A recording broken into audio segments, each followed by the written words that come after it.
से हुए हैं, अलग अलग व्यापारी यहाँ पे अपना कार्य कर रहे हैं। तो मुझे बड़ा दुख है कि यहाँ पे 2 दिन पहले बड़ी भीषण आग लगी है और उसमें कई हमारे जो नेपाली समुदाय के नेपाली क्षेत्र के जो लोग हैं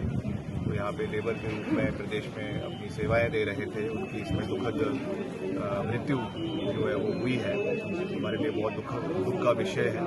और उसी का निरीक्षण करने के लिए आज मैं यहाँ पे उपस्थित हुआ हूँ और सरकार इसमें पूरे तरीके से संवेदनशील है। यहाँ के क्षेत्र के जो माननीय विधायक है वो भी यहाँ पे 2 दिन पहले आए थे और सभी सुविधाएं जो हमारा प्रशासन है, सरकार है, उनकी ओर से सभी प्रभावित लोगों को दी जा रही है। सबसे पहले तो दुख इस बात का है कि बहुत सारी जानें इसमें गई हैं और पूरा परिवार खत्म हो गया है, एक ही उसमें बच्चा उसमें रह गया है। तो उनको भी हम पूरा समर्थन और सहयोग उस बच्चे का करेंगे आगे शिक्षा के लिए। और साथ ही साथ जो इसमें और भी व्यापारी हैं अलग अलग इसी इलाके के जिनके इसमें नुकसान जिनकी दुकानों को हुए हैं, उसमें भी हम जो अभी इमीडिएट सपोर्ट है वो तो दिया गया है, अगर और भी उनको क्या सपोर्ट उसमें दिया जा सकता है उसका पूरा आकलन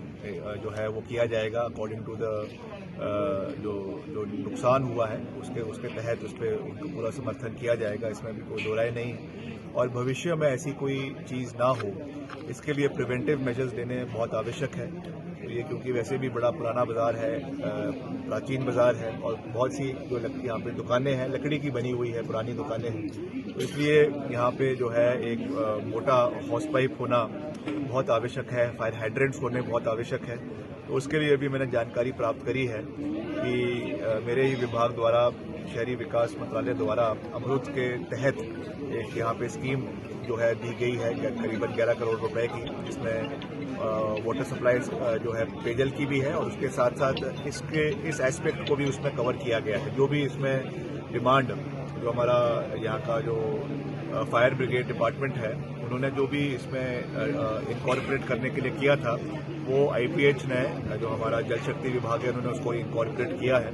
और जल्द इसको हम पूरा करने का प्रयास करेंगे। मैं इसकी पूरी रिपोर्ट भी मंगवाऊंगा अपने पास और उसमें और कैसे उसको बेहतर किया जा सकता है। और ये केवल यहीं का ही विषय नहीं है, ये लगातार ऐसी आग प्रदेश के विभिन्न क्षेत्रों में लग रही है। अभी कुछ ही दिन पहले जो हमारा एक और ऐतिहासिक जुनगा का क्षेत्र है, तो मेरा तो नानका भी है, वहाँ पे जो वहाँ का ऐतिहासिक महल है उसके भी एक उसमें जो है भीषण आग लगी।